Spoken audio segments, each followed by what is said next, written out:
of all, we welcome you over here at the official store of Macron. It's our official sponsor, and we welcome you to your first official interview for the match program of Apoel FC. How do you feel after 4 months in Apoel FC?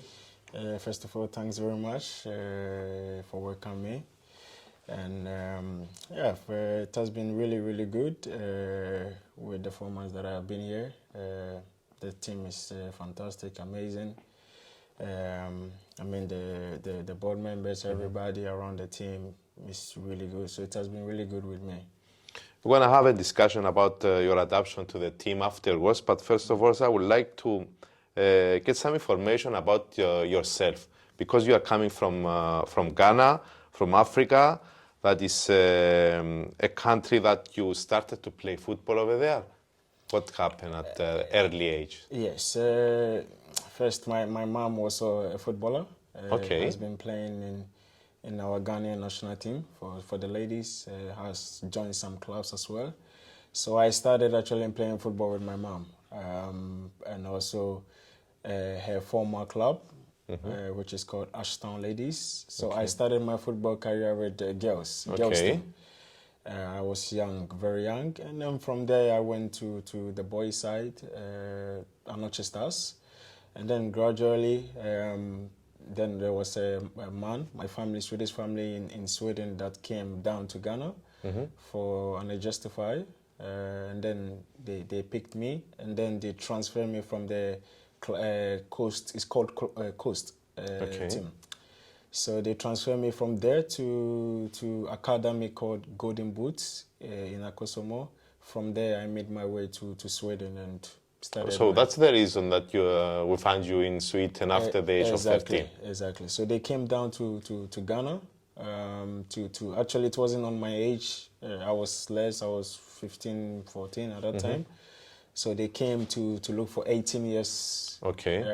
And players. And then they happened to find me playing with the people who are more older than me, and then they picked me. So I live with them there in Ghana, train with them, and after, when I was about to turn 18, they brought me to Sweden. Okay. Do you have any brothers and sisters? Yes, I have one brother and one sister. They're not playing football? No. Okay. He said he can play, but I've never. You are the oldest? Yes, I am the oldest. Yes. Okay. Your father, he was not playing football? I heard he was playing, but I didn't have connection with the father. So the genes come from a mother. Actually. Yes. Okay. So at the age of 18, actually, as I understand, you are becoming a pro. Yes. And you play over there for Rosengard, BW90, IK Sirius, and Malmo. Yes. As I know, you had a career over there that was developing, because you had a lot of games with Sirius, and that brought the attention from Malmo that it is the biggest team in Sweden, right? Yes. How was the football over there in Sweden? From beginning, when I went there, also because of the environment, it was very difficult from the beginning. You know that it's very cold there. Yes. It's different culture, so the adopting was a little bit not easy for me from the beginning. But later on, I got used to, and everything became normal for me. So it was more like that. Okay, and we were coming to Cyprus, 2020. You are trying to restart, actually, your career. How Cyprus became a part of the football map of Kingsley? It was also, how do you say, my manager has been living here, I think 14 years. He has been here. Nucci, yes. And so I was home, and then he called me, and because also I had some contact on the way to the Arab countries to play. So he called me, he told me that he's here, and here is very nice, and he's amazing people, and there is a club here, and that was Olympiacos. And he would love for me to come here and all that. So I was like, okay, I would take the chance to also be, because also I've heard about Cyprus and it's very nice and never be here. So I was like, okay, I would love to do it. So then it just happened for me to change. I actually changed my, decision in the night. Because I Okay. was on my way to the Arab. Okay. So then I changed, and then I chose the Olympiacos, and then I came. That was. Did you knew anything about Cyprus before, besides a holiday destination, or did you knew anything about football over here? Yes, I have heard about Apoel. Okay. That's the only club that I heard when I was in Sweden and when I was in Ghana as well. So it was only Apoel that I know as the team that was doing really More well. Apoel than Cyprus, huh? Exactly. I just know Apoel, Yes. more Apoel than Cyprus. So that was a little bit more like that I know. I knew about. Okay. And the start of your football career was going very well with Olympiacos, an excellent year, very good performances. Actually, with Olympiacos, you managed to go to the top 6 of championship and to the cup final. How you evaluate this first year in Cyprus? It was also from, also another climate. It was Yes, I also know. very difficult for me. It was very hot when I came. I've never experienced this kind of hotness in my life. Not even in Ghana? No. No, It's okay. way hotter than it is in Ghana. Okay. So it wasn't easy when I came. But then also, when you live in for a very long time, you become... You becomes adjust normal. to- yes. Yeah, exactly. So then, we started to play, and the team was very fantastic. I had a great, year. Also, with the finals was really good, and everything went really good with Olympiacos with us. This is- How was the feeling of losing a final? It was, the worst feeling for me, but also I was very happy because I heard also that they have not been in the For many finals years. for many years. So it's something that was written in their history for them. Unfortunately, we couldn't win, but it's football. For me, it's just that we were there and we did what we could do. All the team players or everybody around Olympiacos, we tried as much as we could, and it's football. So it was very disappointed that we couldn't take it, but Yes. actually happy also that we could make such a history there. So you start your second year with Olympiacos, and this January, a lot of teams were interested for you. Why you choose to come to Apoel? It was also not easy decisions for me, first of all, but I chose, me and my manager discussed what is better for me in future, also, the way forward, what could, bring to us in future. And we came to conclude that Apoel was the best solution for me to join them and develop together and achieve something together, and also better for me in my future. So that's what we decided. You played in Malmo, that is a big team in Sweden with a lot of pressure. I don't know how was the pressure in Olympiacos. How was the adaptation of pressure and the different way and conditions in Apoel? Was it easy for you? It's not easy. I mean, the pressure here, also compared to Malmo, Apoel have the same kind of pressure compared to Malmo. And I have been there in Malmo, and I know the kind of pressure. So it's not easy to that you need to do a lot. The people are expecting a lot of things from you, and also the name of Apoel, they have a legacy where you need to do things for the club. So it's not easy to play for Apoel. Olympiacos was much more calm. Not too much expectations. So, it's more or less on like that. In a more personal level, did you ever cry after a game? That's a good question. Yes. I would love to try to cry, but it never can. Never. I cannot. I mean, I don't know what's wrong with me, but I never... Because I get football so much has to do with emotion. That's why yes, I'm asking. Of course, I have emotions, but it's not in the crying way. Sometimes I get really upset for days, but never cried in football. Okay. Do you speak with yourself? Do you criticize yourself after a game? Yes, I not criticize, but look the mistakes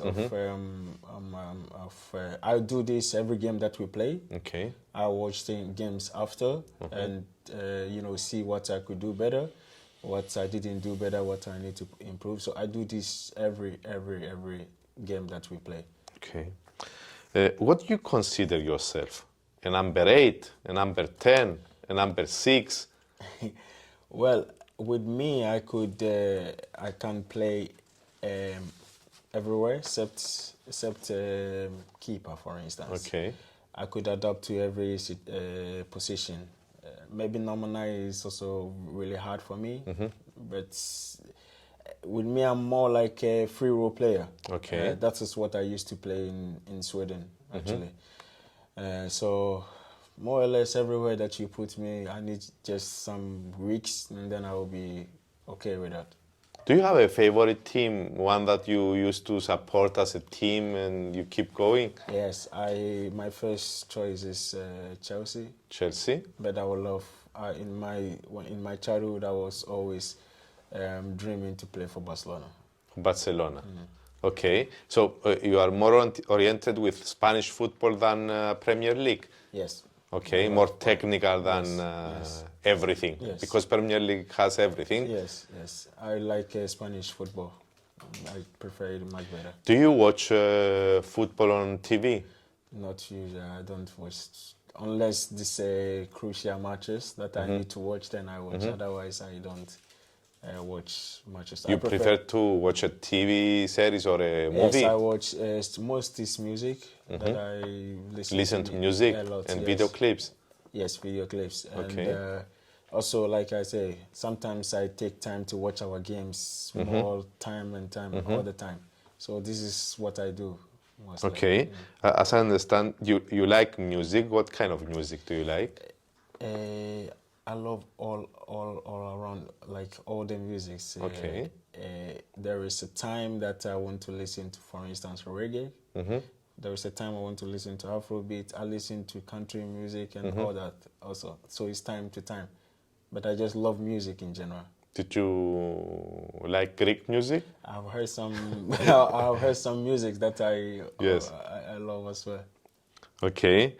Did you have a player that you was following as a kid that it was in a way your idol? Yes, I had Eden Hazard and then Messi. Okay. That's why it's Chelsea and Barcelona.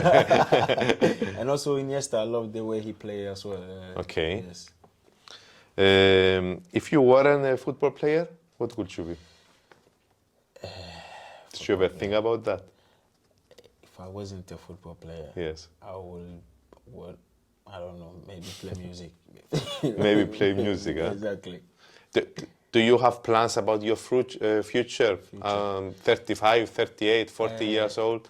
Yes, I want to transfer my ideas in football to the younger ones. So maybe I will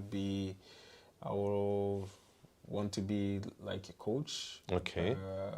Or maybe a scout for young teams, talents. yes, or for my agent, for instance, because I have decided that I have, scouted some players for my manager, and they became one of the best in this.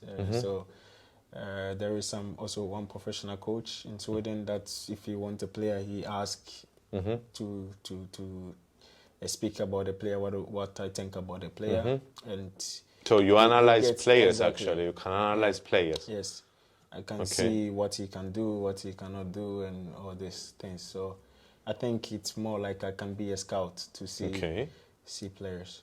As I know, I don't know if I'm wrong. You have a connection with Ghana, with supporting a foundation with kids. Oh yes, like I was doing this before, but now I want to make it wide, make it really big. So I'm starting this foundation, Kingsley Sarfo Foundation, to support. It's not only about kids; it's in a general things. People that cannot afford some stuff. You know, to people cannot afford with their hospital bills when they So are it's not just about it's football. not just about football. Okay. It's about a lot of things. Any help from women that they will need, I will be there to give my support. That's Okay. more about it. I have a last question for you. What is going to be your future next year? Do you have an answer on that, or are you waiting to make a decision about the summer towards? In terms of? In terms of who is going to be your next team, how you think your future? Yeah, it's future. You know, You are on loan on Apoel, don't worry. I know in future, I don't know yet. Anything can happen, but you know, with me, I would love to be with this with Apoel and Because I going know that you together. want to play Champions League football. Exactly. I want to play Champions League. I want to play Europa. Also, I'm leaning towards to the World Cup as well with my national team. So with me, I would love to stay, but it's nothing decided yet. But I would love to be here.